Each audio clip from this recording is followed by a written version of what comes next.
വന്നപ്പോ കപ്പലണ്ടി മേടിച്ചോണ്ടോ വന്നത്.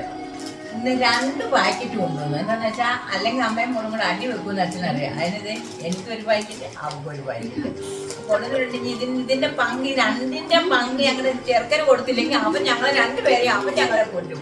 ആ 2 ചെറിയ പാക്കറ്റാണ് കൊണ്ടുവന്നത്. ഇതിന്റെ പങ്ക് എങ്ങനെ അവന് കൊടുക്കും? അച്ഛന് കൊടുക്കണം കുറച്ച്, അവന് ഞാൻ പങ്കുവെച്ചില്ലെങ്കിലും അമ്മ ഞാൻ കൊടുക്കും. എന്നാൽ ഇത് കൊടുക്കാതിരിക്കാൻ പറ്റത്തില്ല. അറിയും ഇത് മേടിച്ചെന്നുള്ളത്. ചെറിയ പാക്കറ്റ് കപ്പലണ്ടി ചെറുക്കൻ ഇവിടെ കിടക്കുന്നത് 60 വരുമ്പം 2 പാക്കറ്റ് കൊണ്ടുവന്നതിന് 3 പാക്കറ്റ് കൊണ്ടുവരേണ്ട വരും. അവന് കൊടുക്കണ്ടേ? അവനിപ്പം തന്നെ ഇതാ നോക്കുന്നുണ്ടോ? അവന് വേണമെന്നും പറഞ്ഞോണ്ടാ നോക്കുന്നത്. ഇവിടെ എന്റെ വരാവോ? ഞങ്ങളിത് തിന്നിട്ടൊക്കെ വേണം ചോറുണ്ടായിട്ട്. നിങ്ങളൊക്കെ എന്നാ കഴിച്ചു? ചായയൊക്കെ കുടിച്ചു. ചോറുണ്ണാറായി. 9 മണി 6 ആകുന്നില്ല. അതെ, ചോറുണ്ണാറായി. കഴിയുമ്പോൾ പോയി ചോറുണ്ട്. ഞങ്ങൾ 10 മണിയൊക്കെ ആകുമ്പം ചോറുണ്ണ. അപ്പത്തേനും ഏട്ടനും വരും. ഞങ്ങൾ കപ്പലണ്ടി തിന്നാൻ പോവാ.